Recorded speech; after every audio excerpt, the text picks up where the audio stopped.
औरत के साथ हम बिस्तरी कैसे की जाए, औरत की सील कैसे तोड़ी जाए, आज की बहुत ही ये अहम वीडियो है उन लोगों के लिए जिन्हें ये वीडियो चाहिए। तो औरत की सील तोड़ने से पहले आपको बता दूं कि औरत किस तरह की होती है। औरत बहुत ही नफीस होती है।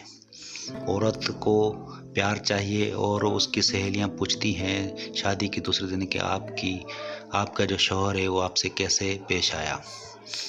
शौहर भी चाहता है कि उसका जो लाइफ पार्टनर है वो उसके साथ अच्छी तरह से मिलजुल करे, और औरत चाहती है कि जब उसका शौहर काम से वापस आए तो वो दरवाज़ा खुद खोले।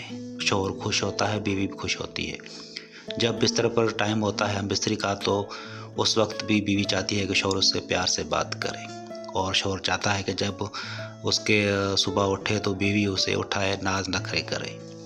लेकिन कुछ ऐसे मर्द होते हैं जो अपनी बीवी को जमाट रसीद कर देते हैं, जिसका नतीजा बहुत ही गलत होता है। कुछ औरतें बर्दाश्त कर लेती हैं, लेकिन कुछ औरतें अपने घर जाकर माँ को बताती हैं कि मुझे शौहर ने जमाट मारी है, उसका नतीजा बहुत ही गलत होता है। लेकिन कुछ औरतें ये चाहती हैं कि उनका शौहर उनसे मोहब्बत करे, कि उनकी ख्वाहिश होती है कि वो सुहागरात को उनका शौहर उनसे इस तरह से पेश आए, ये करे वो करे। इस तरह की उनके जज्बात होते हैं, उन्होंने बचपन में ख्वाब देखे होते हैं।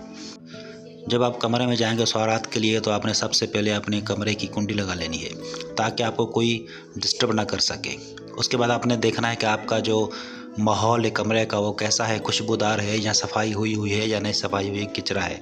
तो ये आपने बहुत ही ख्याल रखना है। माहौल बहुत ही डिपेंड करता है सुहागरात के लिए। उसके बाद आपने क्या करना है कि बीवी के साथ बातचीत करनी है हल्की फुल्की। सुहागरात आपकी अच्छी होनी चाहिए, मतलब आपका जो घोड़ा है वो अच्छी तरह टाइट होना चाहिए। तो क्योंकि जो दूसरे दिन सुहागरात के बाद उसकी दुल्हन की सहेलियां उससे पूछेंगी कि क्या हुआ। उसके बाद अपने क्या करना है कि दुल्हन के बीवी के साथ अच्छी तरह बातचीत करनी है, उसको अपनी बाहों में भरना है। सलाम दुआ करने के बाद उसे बाहों में भरकर उससे अच्छी तरह प्यारी प्यारी बातें करें, उसे बोसा दें। उसके बाद आपने क्या करना है कि उसको इस तरह से कानों पर बोसा दें, अपने बाहों में भर लें अच्छी तरह से, ताकि बीवी आपके साथ रोमांटिक हो सके। उसको इस तरह से अपने बोसा देना है, कानों पर होठों पर बोसा देना है। उसके बाद आपने उसको इस तरह से होठों पर भी उसको बोसा देना है।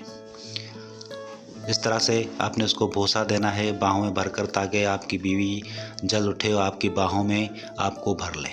उसके बाद आपने क्या करना है, उसके आस्ते आस्ते अपने कपड़े उतार देने हैं, सीने पर आपने बोसा देना है, सीने को चूमना है, और अपने पीठ पर जो ऊपर गर्दन के पास वहाँ पर आपने उसको बोसा देना है। ये सब करने के बाद आपने देखना है कि आपकी बीवी बिल्कुल गर्म हो चुकी है, आप भी गर्म हो चुके हैं। तो उसको आराम आराम से टांगें उठाएं और आराम आराम से अंदर डाल दें। जल्दबाजी ना करें और इसको आराम आराम से करें। घोड़ी ना बनाएं पहली रात, घोड़ी ना बनाएगा, उसको बिल्कुल सीधा करके कीजिएगा। जब एक बार आपका बिस्तरी हो जाए तो उसके बाद अपनी बीवी को इस तरह से अपने गोद में लिटा लेना है, उससे प्यारी प्यारी बातें करनी है, उससे मोहब्बत करनी है, ताकि दूसरी बार भी आपकी जो शर्म है बीवी की वो ख़त्म हो जाए, आप अच्छी तरह एंजॉय कर सकें। Thank you so much.